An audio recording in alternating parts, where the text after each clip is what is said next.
Hello everyone, welcome to KP classes. So today in this live section, we will be discussing about again CSIR NET 2023 preparation के लिए we are discussing the previous year question from yesterday. So today's discussion here we will be discussing about the part 2 of June 2022 Earth Science paper second part. So yesterday we have discussed almost 15 to 25 questions. Today we'll be discussing the rest of the sections.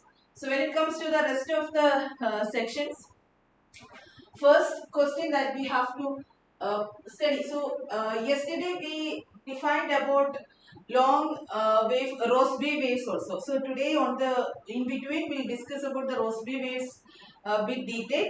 So let's start with first question to discuss.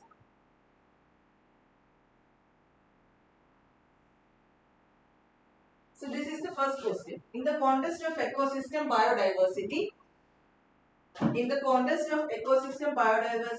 evaluation, the species of organism that are particularly sensitive to pollutants, human interference, ecosystem instability or other such disturbances are referred to as. This is the question. Now there are four options: vulnerable species, indicator species, sensitive species and keystone species. These are the different options that we have. Could you please go through the words one more and try to get the answers? The four options are vulnerable species, indicator species, sensitive species and keystone species.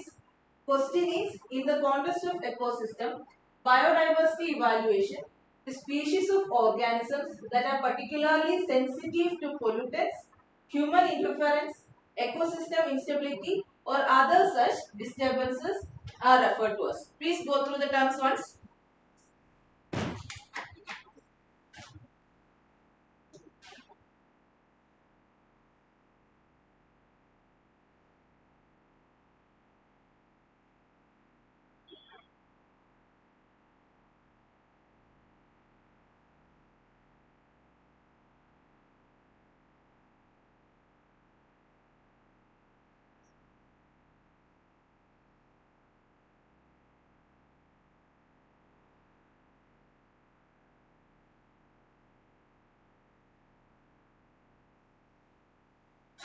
So among the four options, the right answer is actually indicator species. So let's see what are these four different terminologies mentioned over here. Or if you come check the term, what is indicator species, what is sensitive species, what is keystone species and what is vulnerable species. First of all, answer is indicator species. So what is the difference between these terminologies?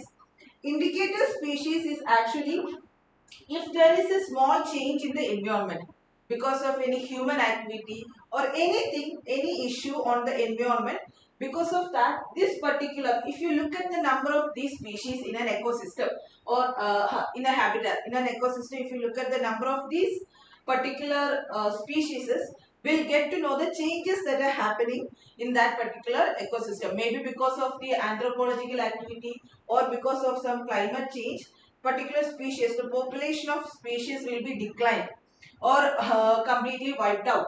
So that can be defined by looking at the indicator species. So that's what is the answer for the question. In the context of ecosystem biodiversity evaluation, the species of organisms that are particularly sensitive to pollutants, human interference, ecosystem instability or such disturbances are referred to as indicator species. When it comes to vulnerable species, the population has declined at least 50%. For example, panda was actually a vulnerable species in China, but now they have enhanced the number of, they have taken care of the ecosystem, they have enhanced the number of panda, now it's not anymore a vulnerable species. So vulnerable species terminology means the population has declined at least 50% and those the cause of the decline is not. We know what is the real reason for the cause of the decline of the number of population. Those species are called as vulnerable species. I repeat, the answer of this question is indicator species. Indicator species means organisms, often a plant or a microorganism, anything, it serves as a measure of the environmental condition. Any small change, we can use the number of those organisms as a measure of the environmental condition that exist in a given locale. Those are called as indicator species, and that's the answer for the particular question. Mosses often indicate the acidity of the soil. So mosses we use to define the acidity condition of the soil. A small change in the acid soil situation, we can define it by looking at the mosses. In the same way, greasewood indicates the saline soil situation. So these terminologies are actually important. In the same way, there is other terminologies also. Keystone species means in a particular ecosystem that the existence of a particular organism that is niche, any changes or wiping out of that particular species will completely change the ecosystem. No other species can work on or can behave whatever the duties this particular species had. No other organism can do the same duty. So if that organism is completely wiped out, then the ecosystem will be affected very drastically. Those kind of organisms are called as keystone species.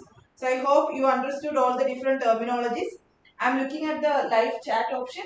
I can, whatever doubts or any issues with you have, I can see that we can interact with each other. Please let me know if you have any issue with the audio or video, or if you want me to repeat a question, let me know, I will repeat the question. So indicator species, vulnerable species, then sensitive species means that can only survive within a narrow environmental conditions. Those are called as sensitive species. Keynote species also we have discussed. An organism that helps to define an entire ecosystem is called as keynote species. If that organism is not there, that entire ecosystem won't be able to sustain. So that particular organisms are called as keystone species. So these kind of terminologies are very important. As I always say to my students, whenever you prepare for NET examination, solving previous year question is very important.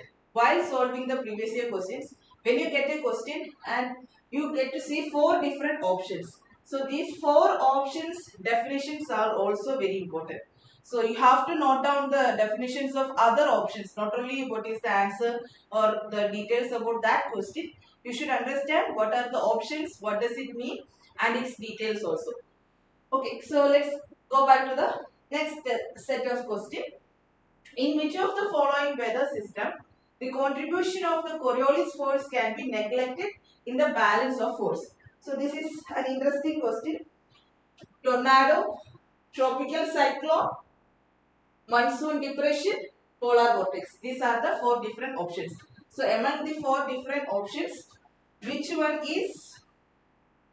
particular option is not following weather system? The contribution of Coriolis force can be neglected in the balance of forces of which option?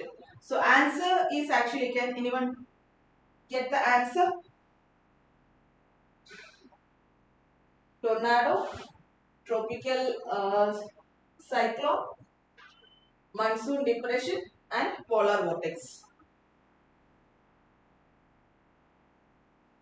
So when it comes to monsoon depression, a depression that forms within the monsoon trough, that is called as depression. Yes, Nirvan, the answer is tornado. Monsoon depression means a depression that forms within the monsoon trough. That is called as monsoon depression.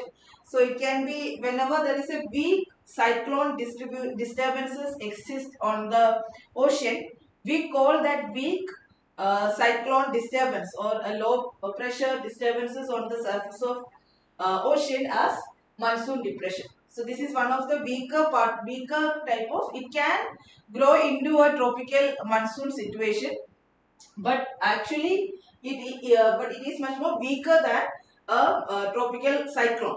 It can grow into uh, a tropical cyclone, but it is actually a very weak cyclonic disturbances that is called as monsoon depression. Okay, then what is polar vortex? We'll explain what is polar vortex, and then you will, I hope, will be, you can understand what is. So polar vortex is the large area of low pressure. We can look over here. This large area of low pressure in the polar area. The cold air is surrounding both the Earth's poles. In northern pole also, in southern pole also, you will get this low pressure area which is surrounded by cold air. And that particular situation is called as polar vortices. So here in the northern hemisphere, the circulation will be in the counterclockwise situation. In the southern hemisphere, it will be different. So this low pressure zone in the polar situation, north and south poles are called as polar vortices. It always exists near the zone and it weakens when it is summer. We already discussed that during winter and summer. During summer season, the temperature of polar region, northern poles increases. So hence, during summer season of northern hemisphere, the this polar vortex terminology or the low pressure situation over there weakens, and during winter, polar vortex become much more stronger. So this is what is polar vortex terminology means, and the cold air from this particular situation is what is sending to the jet stream. So it is providing or it is giving cold air towards the jet stream also. So that we can read more about the polar vortex. So you know, if there is clockwise or counterclockwise circulation happens in either hemisphere or northern pole and southern pole, that is because of the effect of Coriolis force.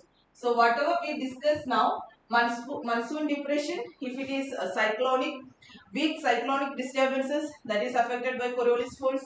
If it is polar vortex, what I have explained now, that is also affected by Coriolis force. Then we also know what tropical cyclone is also affected by Coriolis force. So the answer over here is tornado.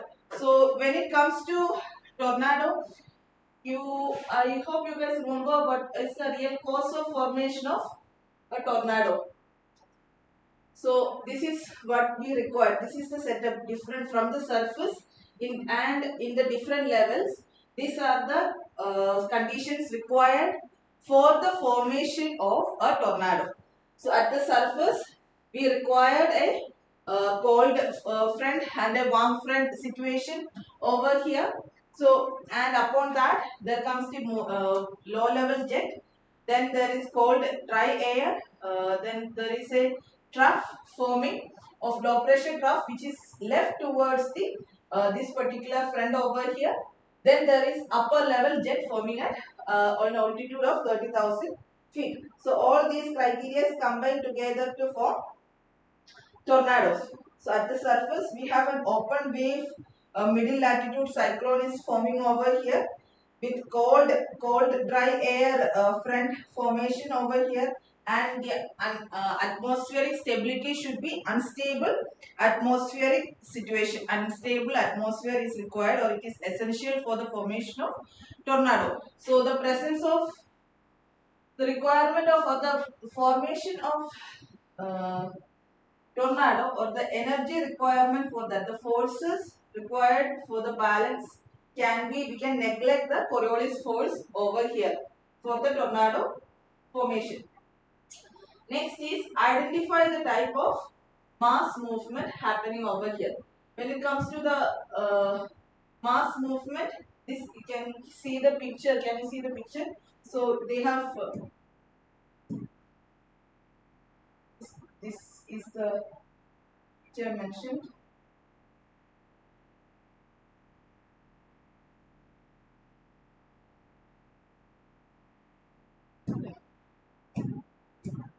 This is the picture that's present.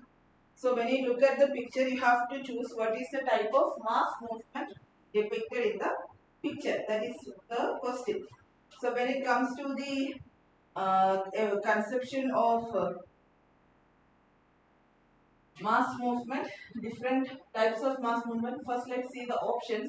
So these are the options: rotational slide, option A; option B, rotational slump; option C, rock fall; option D is solifluction. These are the different options, and this is the picture. So look at the different options. guess I have a slide defining the different types of landslides. So landslides are actually very important. You have to study all details about the landslides, the different in what particular type of formation, what particular condition, all the different types of landslides are forming. It's very important. So it's not very clear over here while I pasted the picture. So I'll read it from my system. So first situation, there are different types of movements. So there is fall, topples, slides, spreads, flows and complex. These are the 5 different types of movements, material movement. Fall is there, topples is there. So when it become rock, when rock falls, we call it as rock fall type of mass movement, or it become debris fall, or it become earth fall situations. In the same way, rock topple, debris topple, earth topple is there. Then the slides can be either transitional or rotational type of slide movement. If it is rotational slide movement, we call it a single rotational slide, or that is the slump. Single rotational slide, or this situation over here is what is called as slump. Then the next one is multiple rotational slump, multiple rotational slide, then successive rotational slide, etc. Same way, if the movement is sliding is planar, we call it as transitional rock slide, then debris slide, earth slide. Those are simply means transitional movement, planar movement. There is no rotational movement of materials present. Next one is spread. Spreads can be if earth spread can be there. Valley bulging can cause spreading. Then the third one is flow. The picture actually the question answer is solifluction is the answer. Solifluction is a periglacial debris flow. So the fine particles, the movement of till or the fine sediment, clay sediment particles found in the periglacial environment is what is called as, or periglacial region is called as solifluction. So it has a particular morphology. By looking at the surface, we can identify whether it is if it is solifluction has happened. We can, by looking at the surface itself, we can identify, and it is mainly found in the periglacial environment situation where the deep surface or the soil surface is not, water won't be able to penetrate into the deep soil, or deeper infiltration of water is not possible because it is not permeable. We know what is periglacial. We get periglacial environment is associated to permafrost. Okay, so hence the water percolation is not possible. So because of this particular situation, the surface sediments, fine grained sediment will be water saturated, and this water saturated sediments will move slowly as a fluid. So this slow flow of sediment happens, and that is what we call as solifluction process. So in slow periglacial solifluction, like we'll get to see this gliding planes will be there, and it has uh, active detachment layers and everything. The features will be there. So this landslide section is very important for net examination. Please revise all the different types of landslides, their terminologies associated with each type of landslides, processes, etc. Everything is very important. So I hope that is clear. Let's go to the next question. That is about the Rayleigh waves. So what is Rayleigh wave and its options? Rayleigh waves propagate as spherical wavefront. Rayleigh waves propagate as cylindrical wavefront. Travel faster than love waves. Are generally at the hypocenter of by an earthquake. So we know that it is not does not travel faster than the love wave. When it comes to the velocity, P wave is faster than S wave. Then comes the L wave. The last one is Rayleigh wave. So this order of velocity of seismic waves are very important. Keep that in mind. Primary wave, secondary wave, love wave and Rayleigh wave. Then the answer is it propagates as cylindrical wavefront. So this is a direct question you should understand. Please go through yesterday also in the same question paper of June 2022 paper. We have went through multiple questions from seismic waves. So seismic wave is a very important topic. You have to understand different terminologies, different types of seismic waves in detail. So please read as much as, please revise. There is no more time for studying a new topic. So if you have not revised about relay waves or other seismic waves, please do revise about the seismic waves in detail because it is important. Answer is cylindrical wavefront. Please check the details. The one. Okay. Then next one is in areas. Do I have to check? Like the answer is actually,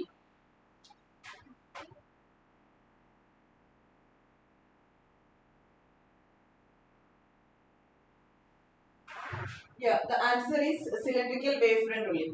Okay, so please check another one. Please read about this particular section in detail about the. Please revise seismic waves in detail. Next is in areas modified by glacier, caves represent what? So we have reached the geomorphology portion. Geomorphology is very important topic. You have to study about the geomorphic landforms. So when we study about the geomorphic landforms, when it comes to glacier, there we study in different stages. Glacial erosion, glacial deposition, landforms, that type of classification is there. Before that, we'll study when it is during the glaciation period, what are the different geomorphic landforms present during deglaciation, while or during summer season when the glacier starts melts. So because of this melt water or outwash basins develop because of the melting of glacier. Deposition from glacier sediment till deposition start happening. Came, kettle, there are so out, esker, all these terminologies are associated with glacier deposits. So here they have asked about glacier landforms. In areas modified by glacier, caves represent. So this is post-glacial event. So this situation over here defines the post-glacial geomorphic landform. So there what is cave means? A detached block of glacier ice, remnants of disjointed lateral moraines, mounds of stratified sands and gravels, terraces formed in valley sidewalls due to change in glacial mass balance. These are the four different options. So this is also actually, I would say, a very easy question. The answer is mounds of stratified sands and gravel. So let's have a quick peek on different post-glacial landform picture that I have. So I hope it is clear for you. So look at the picture over here. This is there is cane terraces present over here. Then kettles are the small potholes formed because of the erosion or because of an ice block present over there got molten and that causes the small depressions that is called as kettles. Then the longitudinal depositions are called as ridges of deposits are called as eskers. Then there is cave mound-like deposits of gravel and sediments silt are called as cave. Then there is the hall. This is the outwash plain. Then we know roche mountains and drumlins are also other terminologies formed by glacial deposition. So over here you should remember there are two major things that you have to remember. One, glacial deposits. There are two types of glacial deposits. One is stratified glacial deposit, other one is unstratified glacial deposit.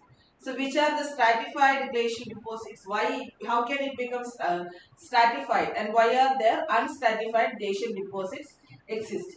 So we have discussed these topics in geomorphology section. Please revise in geomorphology detailed parts that we have discussed about glacial landforms, fluvial landforms, aeolian we have discussed in detail already. So please go revise the geomorphology section in detail, especially the landform parts. So let's go to the next question. thunderstorms occur more often in the late afternoon and early evening over land because atmosphere is mostly stable, radiational heating and instability are high, winds are mostly weak, atmosphere is mostly dry. So first of all, we know a thunderstorm to form. What is the atmosphere condition? Whether it is stable atmosphere or unstable atmosphere. Which kind of setup is required for the formation of a thunderstorm? Stable atmosphere or unstable atmosphere? Anybody? Yes, we require an unstable atmosphere. That is what is required for the formation of an unstable. In an unstable environment only, rising of air parcels are possible. If the environment is unstable, atmosphere is unstable, then only air parcel rising will happen. So an unstable atmosphere is required for the formation of a thunderstorm. Along with there are other conditions like an unequal heating of the surface can give rise to or that can trigger the formation of thunderstorm. The terrain, depending upon the topographic features or lifting of air, warm air along a frontal zone, all these can affect the different aspects related to formation of thunderstorm. So over here, yes Nirman, it is unstable. So over here, atmosphere is mostly stable. The complete option itself is wrong. Then comes the radiational heating and instability are high. Both of the terms that we have mentioned. We require the surface of earth should be warm and heating of surface of earth is required. Radiational heating and instability are high. Winds are mostly weak, atmosphere is mostly dry. No. So this is what we require. Option B is the right answer. Radiational heating along with instability are high. Yes. Answer B. Good. Akash and Nirman answer is B. Chalo, let's go to the next question. Strengthening of westerlies with height above the earth's surface is attributed to weakening of the easterlies with height, increasing north-south temperature gradient with height, decreasing atmospheric pressure with height, increasing height of tropopause towards the equator. So the answer question is about the westerlies, strengthening of westerlies. So where do we get westerlies are present in which latitude? That first of all you should know where do westerlies exist. In which particular latitude do we get westerlies? So in which that is associated with which particular cell? It is associated with Ferrel cell of atmospheric circulation. Then over there between the 30-degree latitude to 60-degree latitude, surface circulation of wind is what is called as westerlies. And Ferrel cell formation itself is because of Hartley cell and polar cell. And that those cells, the temperature variation between these two, the temperature gradient is what what causes the formation of westerlies or the Ferrel cell formation. So the answer over here is increasing the north-south temperature gradient with height.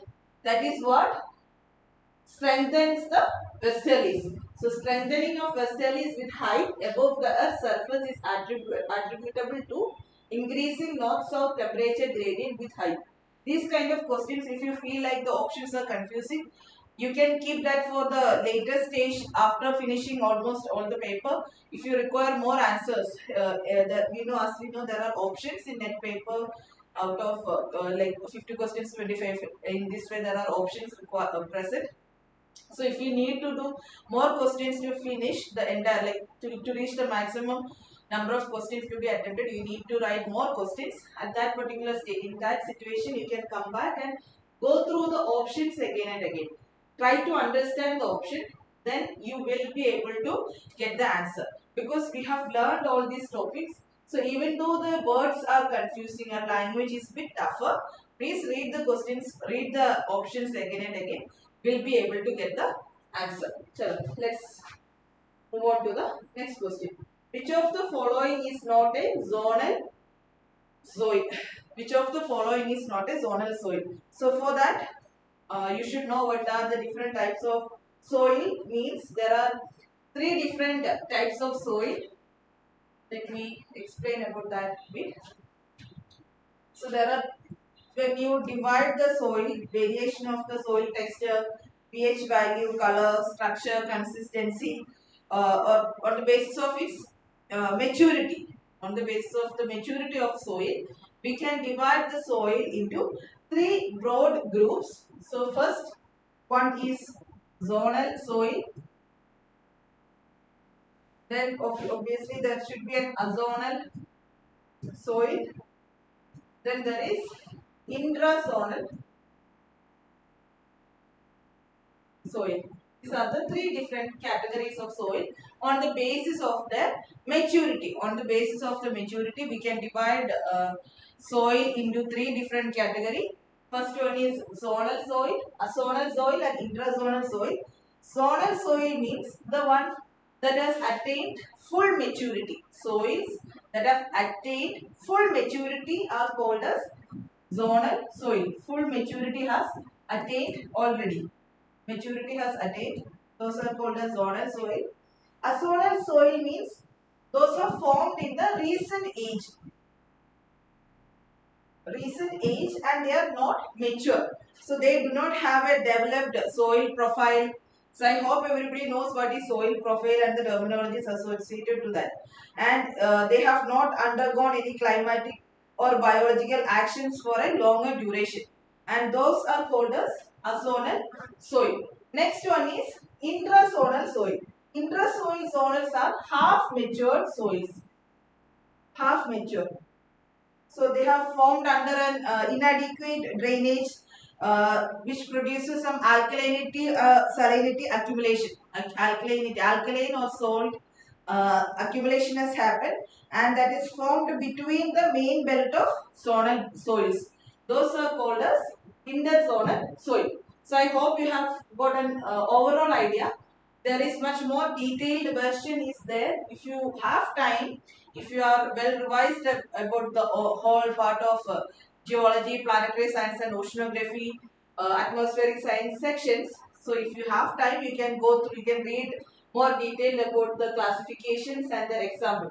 So simple, zonal soil is fully matured, interzonal is half matured, the one that formed recent is azonal soil. So interzonal forms in between the bands of zonal soil and they are mainly associated with some salt accumulation or alkaline accumulation. Here zonal soil is having a fully stratified profile has been formed. So let's see the question once. So now you may get the answer. Which one of the following is not in zonal soil? So over here, Podsol, Chernozem. Chernozem is Kernosem or Chernosem, whatever you pronounce. They are black soil. Nothing much. They are simply the black soil. That saline and alkaline soil, pedalfer. So we know pedalfer, podosol and black soil. All these are well defined soil. So saline and alkaline is the terminology that is actually defining the, which is not a zonal soil term. So the answer is option number C, saline and alkaline soil. I hope it is, this particular terminology is clear for everyone. Anybody have a doubt? So please go through only if you have time. If you feel like this is a new topic, you don't have time for revising or you don't have time for learning that, then you don't need to worry about it. This is not very important, but they do ask questions from soil classification or different types of soil. But they may ask only one question. It's not like seismic wave. They ask multiple questions from a single topic. No, they may ask only maximum one or two questions from this section. So let's continue. Next is choose the correct sequence based on albedo of different earth surfaces. So first of all, what is albedo? Albedo means, what is albedo?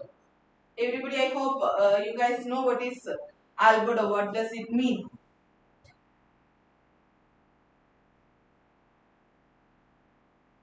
Albedo means the percentage of reflected radiations. That is what is called as albedo. Spectral reflectance is what is called as Albedo. Yes, answer is B.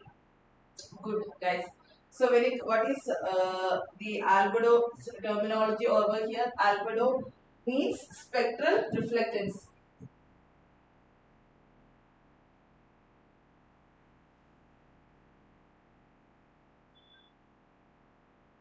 Spectral reflectance. What is this spectral reflectance? Means spectral reflectance means simply if there is a surface, the how much amount of energy has been electromagnetic radiations have fallen over the surface, and among this how much has been absorbed into the surface. That ratio is what is defined by spectral reflex. The energy of wavelength reflected from the object to the energy of wavelength incident on the object. This defines the spectral reflectance. So when it comes to the spectral reflectance terminology or albedo of different objects, you have to choose the correct sequence based on the spectral reflectance. So before going to the answer, uh, the spectral reflectance curve is very important, which are for different objects on the earth's surface. So for clear water, for turbid water, for grass, for an artificial turf surface, for a grass surface, for asphalt, or for different surface, it is the albedo or the spectral reflectance terminology will be different. So that is actually very important to understand what are the spectral reflectance for this major. At least you have to remember about soil, water and vegetation spectral reflectance in detail. And I have given in class about different types of igneous rocks, different types of minerals and its spectral reflectance or spectral signature has mentioned in the class. So if you have time, please revise those sections. The spectral signature chapter of remote sensing is very important. Please revise those topics before going to the examination. So over here the answer is snow, greater than desert sand, greater than vegetation and greater than calm water. Water is very important. Water has the the one that absorbs almost all radiations fall over the or over the water is been absorbed by water. The reflectance is very low. So that's hence water terminology is actually very important. How water behaves with respect to the spectral signature of water is actually very important. Next one. Standard FCC's false color composition. Standard FCC's red stands for vegetation because for strategic purpose true colors are not disclosed. Green band of sensor is shown in red, shown red. Near infrared band of the sensor is represented in red. Reflectance of the chlorophyll is processed as red by the satellite sensor. This is also very important. I could give answer, Raju. I hope you are following the questions and the answers that I have mentioning over here. So if you want any of your friends would like to see the discussion or would like to be participant in the discussion, please share the link with your friends. Anybody who is preparing for next CSIR examination, simply they'll get an idea. Just 1 hour in a day. So you'll get that if you participate in this 1 hour live, you'll get an idea about what are the topics that are left or what are the topics that are required to revise, important to revise, or the topics that you have weak or you have revised and you have forgotten. So you'll get an idea about that. So please share the YouTube live link to your friends in your circle, whoever is preparing for CSIR NET Earth Science paper this coming June. Okay, chalo. So the answer is yes, Akash and Nirvan. The answer is not D. Answer is actually it is different. Answer is C. Near infrared band of the sensor is represented in red. So there is an importance of near infrared band with vegetation. So what is the importance of that? Wild plants when it comes to the near infrared region? Point 1, sorry, 0.7 to 1.3 micrometer, that is the near infrared region.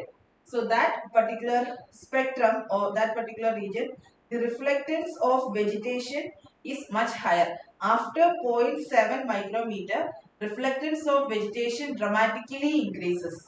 So we always study, and this reflectance is because of structure of leaf. Reflectance of a leaf, or a green color reflectance of a leaf, is because of the chlorophyll content.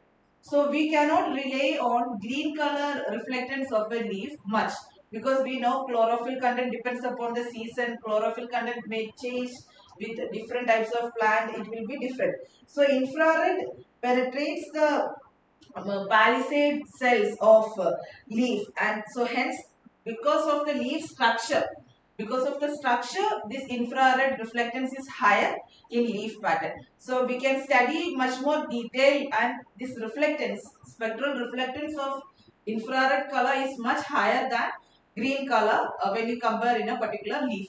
Even if it is darker green in color, chlorophyll content is much higher. Reflectance of infrared is much higher than reflectance of green color. So we always rely on infrared pattern or infrared reflectance, spectral signature of leaf, infrared spectral signature, to study about the vegetation. Hence, the near infrared band of the sensor is represented in red. That's why we use the in standard FCCs, red stands for the vegetation. We use the red color for vegetation because that defines the reflectance of near infrared. So, as I said, options will be confusing. Only in GATE paper you will have a straight away option. This kind of confusing options won't be there in GATE, but in NET examination or UPSC paper, the options are much more confusing, much more. Although some options feel like more than one answer is right, but as we know, there is only one right answer. So always go for the most perfect one. So this is the importance of solving previous year question. You will get to know like your mistake. I know Nirvan, he is a very good student. So if he gets confused, that means you have to practice more questions so that you should not be confused between the options. Clear? Chalo, next question.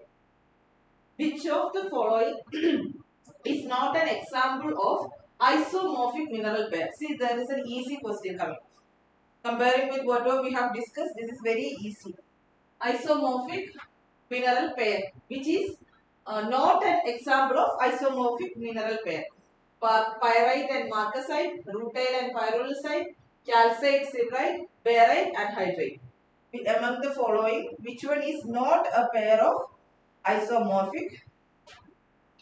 So we know pyrite and marcasite, both of them are FeS2. Their chemical composition is same. They have identical chemical composition, but they have different structure. Morphology is, their structure is different, but they have same chemical composition. So these are not isomorph, these are polymorph. Actually, pyrite, marcasite are example of polymorph. Whereas rutile, pyrolusite, calcite, siderite, barite and hydrite, they have different chemical composition but identical structure. They are all isomorphs. So these polymorph, isomorph terminologies are also very common, like in all the exams, almost all competitive exams they ask about this particular kind of topic. So keep in mind about pyrite, marcasite, like what is polymorph and what is isomorph, and examples of each type also keep in mind. So let's go to the next question. In a cloud formation mechanism, cloud base and cloud top respectively are represented by. So there are two terminologies that you have to keep in mind over here. One is uh, the terminology lifting condensation level, and the next one is level of free convection. Either these two terminologies are actually very important. So answer is this one: lifting condensation level and lifting level of free convection. At the base of the cloud, during the cloud formation, it is lifting condensation level. At the top of the cloud, it represents level of free convection. So what is this lifting condensation level? So the air parcel becomes stratified at the level of condensation. At the level of condensation, lifting condensation level, air parcel will be, that is actually the level where air parcel, option D, no, actually option C is the right answer. Okay, lifting condensation level and level of free convection. These two terminologies is actually LCL and LFC. Can read these two terminologies in detail if you want. Lifting condensation level is defined as the height at which relative humidity of an air parcel will reach 100%. With increase in the height, yes, Nirvan, option C is the right answer. So with increase in the height, so we know when air parcel rises, with increase in their height, temperature decreases and relative humidity will become higher. So the level at which this 100% relative humidity has been reached, and that level is what is called as lifting condensation level. So we know that is the dew point where the relative humidity become 100%, that is where condensation happens. So at the level when the relative humidity of air increases with increase in the height, or with increase in the height temperature decreases, so it becomes relative humidity become 100%. The end dew point will happen, condensation will take place. So this particular situation, the if the air parcel is lifted further above the lifting condensation level, the vapor pressure actually decreases exponentially with increase in the temperature. The vapor pressure increases exponentially with decreasing temperature. That is also a factor. So if the air parcel is lifting further beyond the level of lifting condensation level, LCL,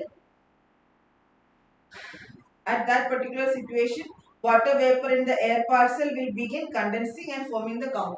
Yes, Nirvan, when we learned about the formation of cloud, when we defined about the formation of cloud itself, there we defined from initially the situation become unstable, later it becomes stable, so that adiabatic lab state, uh, the different types of moist adiabatic lab state, dry adiabatic lab state. Then along with that, you have to study about lifting condensation level and level of free convection. As the formation of cloud is actually a complete semester topic for atmospheric science students, meteorology students, for the atmospheric science student. It is a whole topic of the whole syllabus, cloud formation, clouds. So for these terminologies, you can learn. If you have time, please go read about what is lifting condensation level and level of free convection, how it is related with the cloud formation in detail. So we have learned all the basics. We have learned about what is moist adiabatic lab state, dry adiabatic lab state, what is conditionally stable, unstable atmosphere, stable atmosphere situation, unstable atmosphere. We have learned all the basics. So if you require, you can go read these terminologies in detail, or basics of this is also enough. Understand lifting condensation level is where cloud formation begins. At that particular level, air parcel become 100% relatively humid, or it becomes reaches the dew point, cloud formation happens over there, and level of convection happens at the top of the cloud. Chalo, next mean sea level on the earth is best approximated by which one of the following?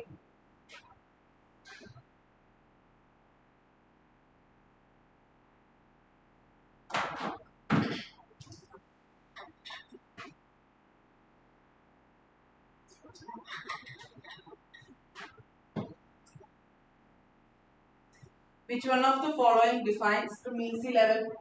Ellipsoid, geoid, spheroid, and spheroid. Everest spheroid, oblate spheroid, geoid, and ellipsoid. Very easy question again. The term geoid, what does the term geoid means? Term geoid means that is the model of figure of Earth.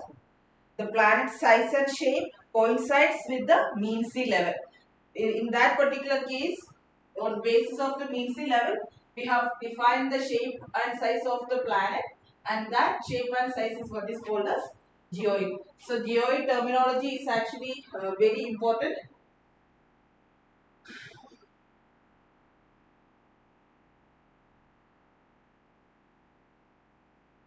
Yeah, so here you can see the ellipsoid or spheroidal shape. Then the red color line defines the mean sea level. On the basis of mean sea level, they have drawn the shape of the earth, and that is what is called as geoid. So the answer is geoid. So these terminologies, ellipsoid, spheroid, terminologies associated with geoid is actually very important. They ask, it is actually very easy and very important. I think they ask about this in many ways, many different ways they ask question from this section. Which is actually very good that we know the section is very easy to answer. Chalo. Which one of the following rivers of Ganga system is perennial, dominantly groundwater fed river? Perennial, dominantly groundwater fed river. So what is perennial means? All year, the complete year from January to January, like the whole year water will be supplied to the river. There is water in the river all year. Yes, Akash, answer is Gomati. River Gomati is the answer. The one that is perennial and dominantly groundwater fed river. It is a uh, which is a Ganga system, which is associated with the Ganga system of rivers. Okay, that is actually we can consider as a geography related question. Next one, which one of the following options is the best way to protect yourself from lightning if you get caught in an open field during a thunderstorm? So if you are in a during an thunderstorm, you are in an open field. So the best way to protect yourself from lightning if you are caught in an open field during a thunderstorm. First one, lie flat on the ground with your face down. Take shelter under the nearest tree. Crouch on your toes. Stand straight up. This is actually an interesting option. So, if you stand shelter under the nearest tree, you are done. If you stand straight up, then also you are done. We know when we define the thunderstorms, there we explain. Yeah, at different during the how thunderstorms are forming, how thunder and lightning form, and how are they associated with thunderstorms.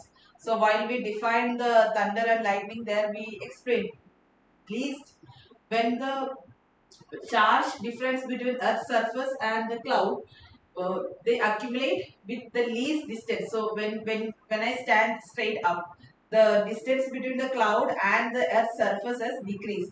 When we are sheltering below a tree, same situation. The space between the tree and the cloud is much lesser. So actually the answer is crouch on your toe.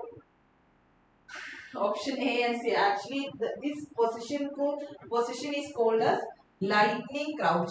There is a positioning called as lightning crouch.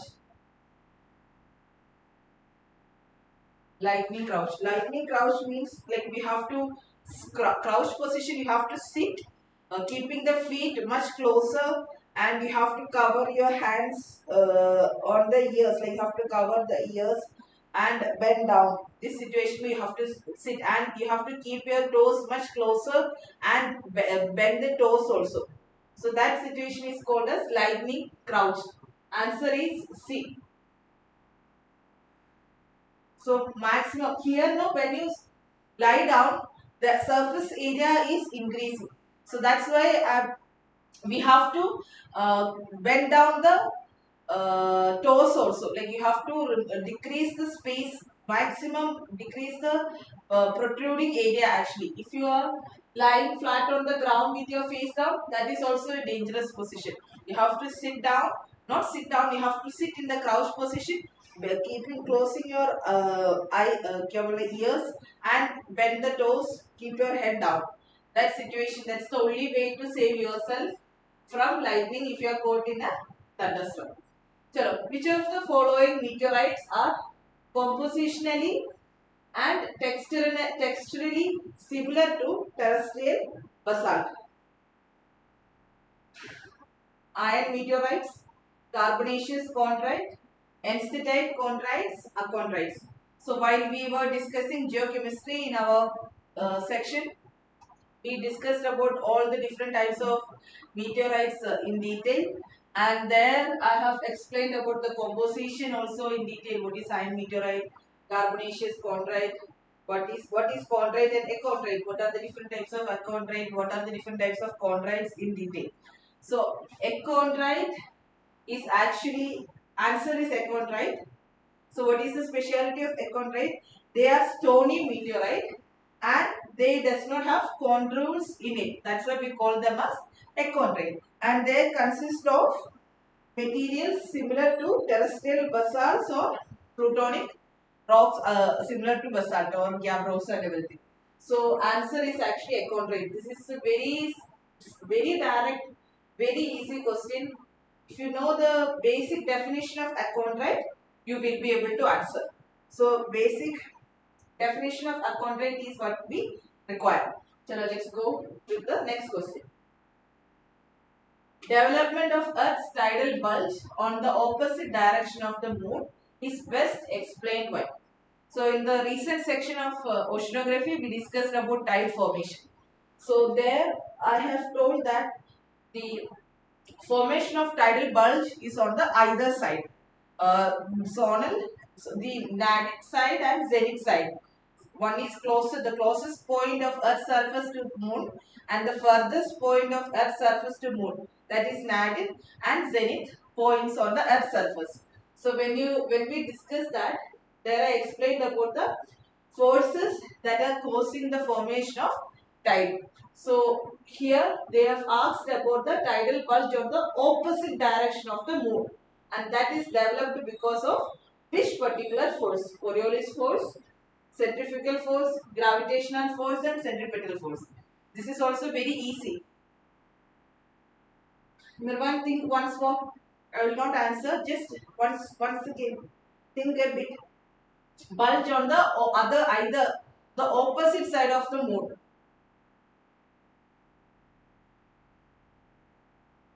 On the opposite side of the moon. I'll show you the picture and look at the picture and let me.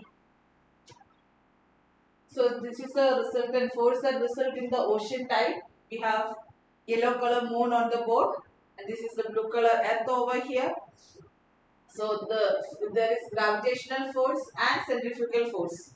But that is the force that is centripetal force is the force that is exerted towards the center. Centrifugal force is the one that is going away from the center when in to a rotating object. So here the resultant force between gravitational force and centrifugal force is what is actually the force causing the formation of tide.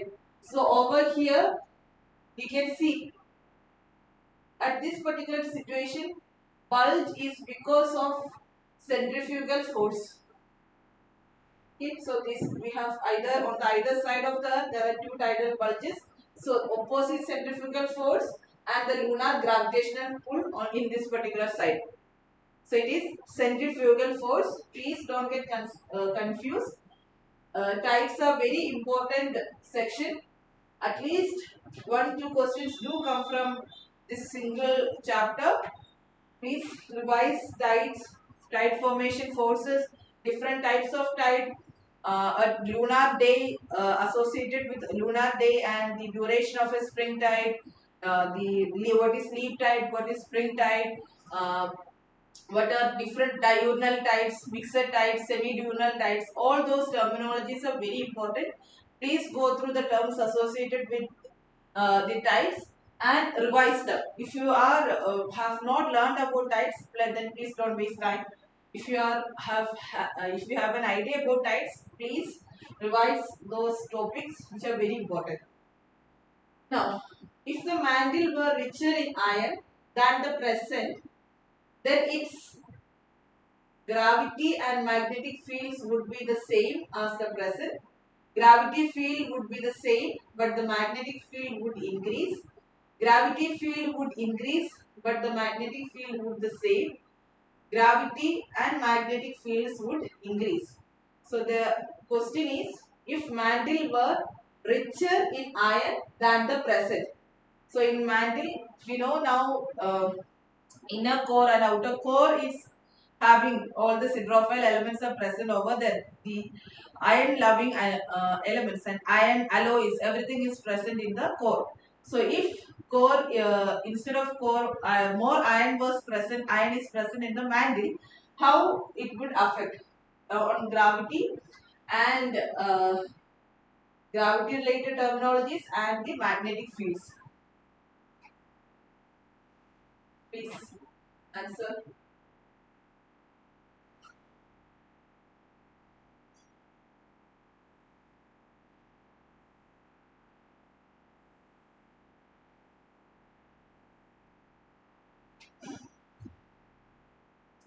Answer is actually gravity field would increase, but the magnetic field would be the same. Because we know that yes, one answer is C. Yes, sinusoidal answer is C. Because we know that magnetic field is related to Earth's core. It's not does not have any relationship with mantle, and gravity field would increase if iron content is higher in mantle. So these questions, no, these are actually very easy questions, I would say. You just have to read the options, understand what they are meaning, and you will be able to get the answer. Just require some basics, only basic knowledge. Which one of the following is the fastest moving plate? Nazca, Eurasia, Africa, and North America. In the class of geotectonics, I have given a picture. So global, it is a world map of different. Okay, Akash, I understood. Okay, so yeah, so I in the class I've given a picture of a world map with different plate boundaries, and velocity of each plate boundary is mentioned over there. Have a look at that picture and revise that. Yes, the answer is Nazca. I have given the velocity of each plate boundaries. Each particular plate it has been mentioned over there, which in the Pacific plate itself on either side, but associated with Nazca or associated with the Australian side, everywhere like what are the different velocities are mentioned over there. Please look at that image and revise that part, which is very important. So answer is Nazca. Nazca is among these four options. Fastest moving plate is Nazca. Stability of the boundary layer can be considered neutral when the vertical gradient of the potential temperature is dash. Stability of the boundary layer can be considered neutral when the vertical gradient of the potential temperature is dash.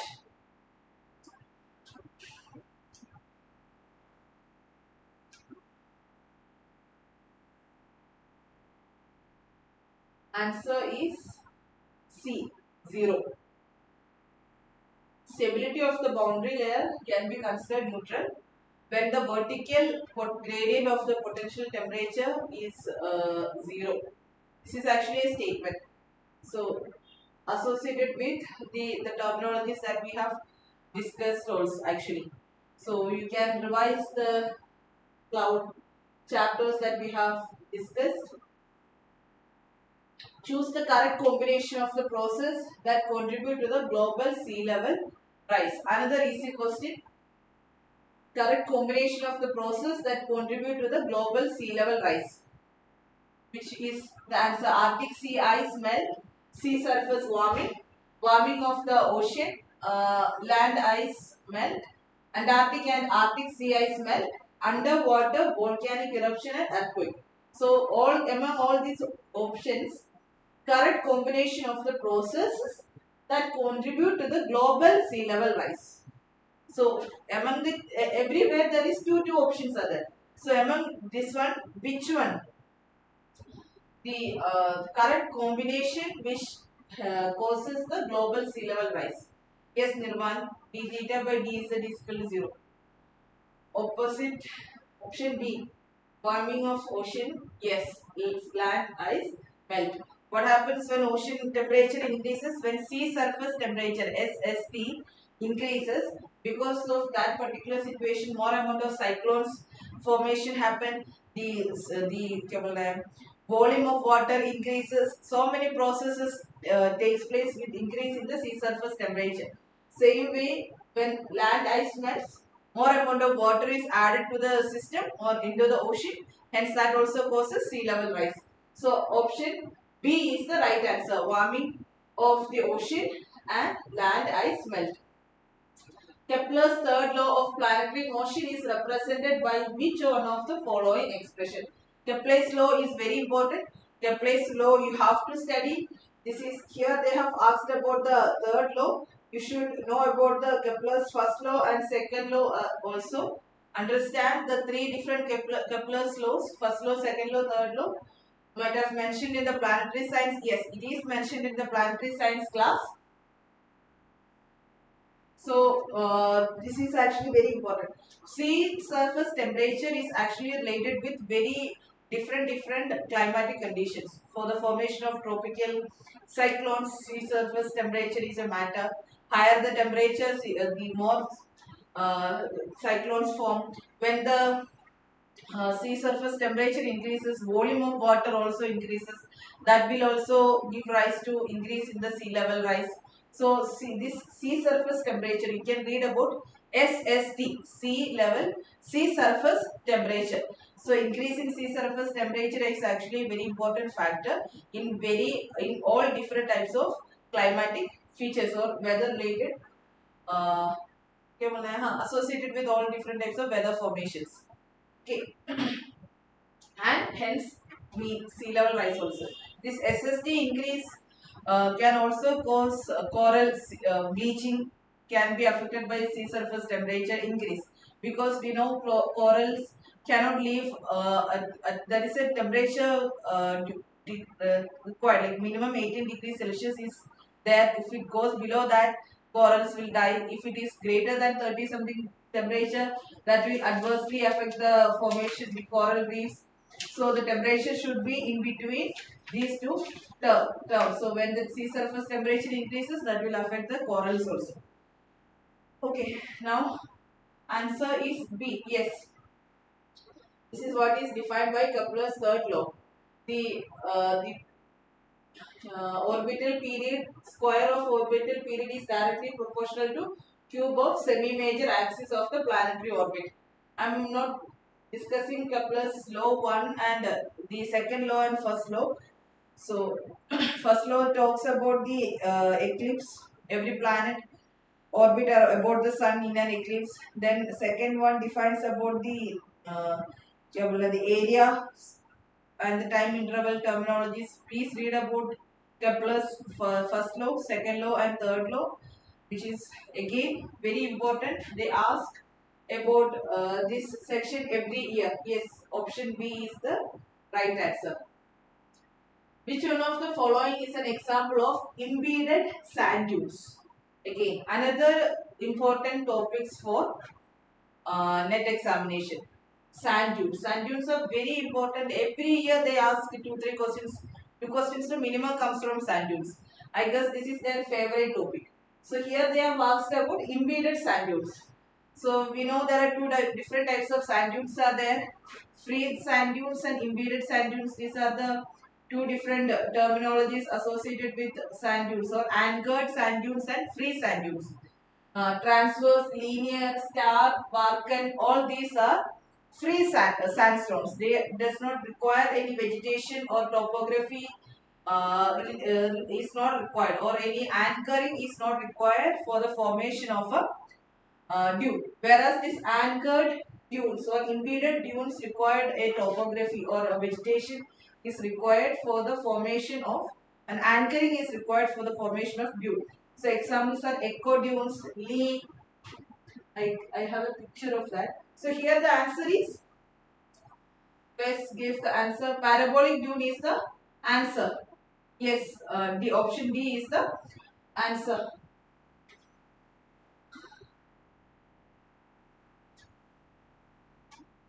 Okay, so here all the different pictures are given.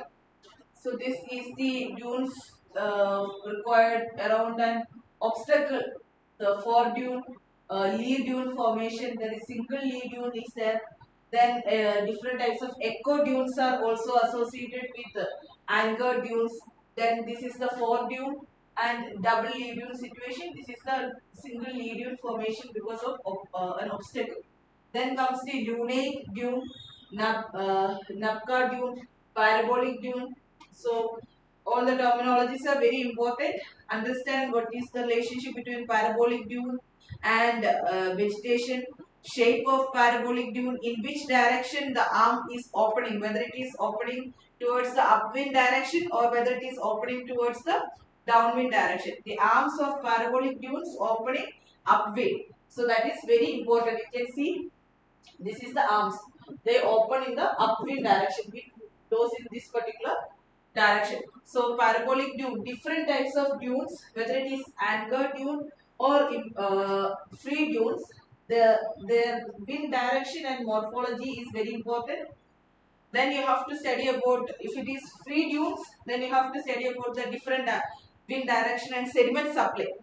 The amount of sediment supply required for different types of dunes is also very important. Now let's go to the next question. So please revise dunes, entire anchor dunes and free dunes in detail. In geomorphology section, we have discussed about dunes in much detailed version. I have already discussed about the dunes.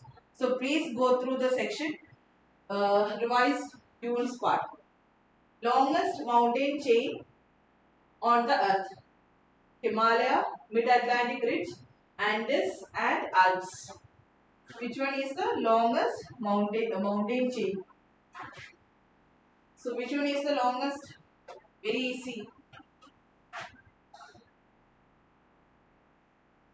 Longest mountain chain is Mid-Atlantic Ridge. Mid-Atlantic Ridge is about,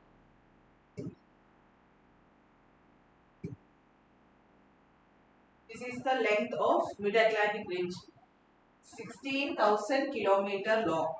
Whereas when it comes to Andes, it is only 7,000 kilometers. No, Akash, it's not Andes. Andes is only or Andes mountains are only 7,000. Himalayas only 2,400 long kilometer long. Alps are only 1,200 kilometer long. Okay, so the longest mountain chain on the earth is Mid-Atlantic ridges. Then occurrence of iron manganese nodules in ocean basin implies which of the particular terminology?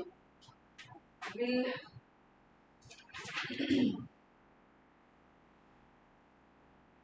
discuss rest of the question tomorrow, but this will be the second last question. Occurrence of iron manganese nodule in an ocean basin implies low sedimentation rate and stable environmental condition. Because we discussed in oceanography class, I guess, about manganese nodules. So there we mentioned that the manganese nodules are always present on the sea surface. So there are chances that it is associated with some biological activity, some microorganisms that is helping the manganese nodules to keep on the surface of ocean. So it required a low sedimentation rate and a stable environmental condition for the formation of iron manganese nodules on the ocean floor. Next is, so this particular topic is associated with the ocean, manganese nodule and everything is associated with different types of sediments. An air mass is characterized by similar properties of dash and dash in any horizontal direction.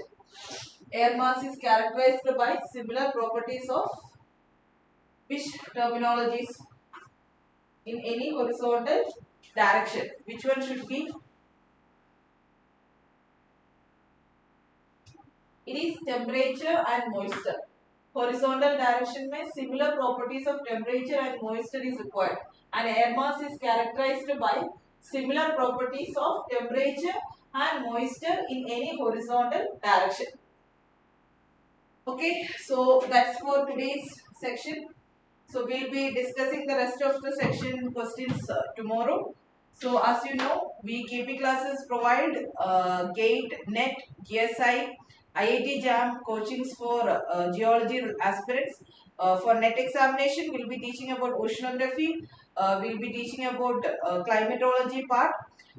Then we'll be discussing about planetary science and aptitude related sections will be covered for the next students. For GATE students, will be covering geology and aptitude section. For GSI aspirants, will be teaching the geology along with general science section. Paper 1 of claims will also be covered. So, if you have any doubts related to any of these topics or any doubts related to our course, you can contact us in the details given in the description box. If you want a demo class, then also you can contact us. We'll provide you a demo class so that you will get an idea how the classes are going on. So that's it for today. Please join the next tomorrow's live section. My online and offline students are also joining the live section. Those who are interested, you can share the link with your friends so that they can also join the live section. Tomorrow we'll be finishing. We'll try to finish the entire June 2022 paper. So the part C questions will be discussed mainly tomorrow. So be attentive in tomorrow's live section. Let's discuss about a net paper. For my online students and offline students, so whatever doubts you have, please contact me regarding these sections. My students were calling me today about the Rossby wave terminologies that I've discussed yesterday. So any doubts you have, please contact me, students, or those who does not have my number, you can contact in the number given in the description box. That's KPK classes office number. Whatever you have requirement, you can ask them to connect it with me, and I'll help you out. Thank you so much. This is Ruku Raju from KP classes. We'll meet in another live section. Bye bye.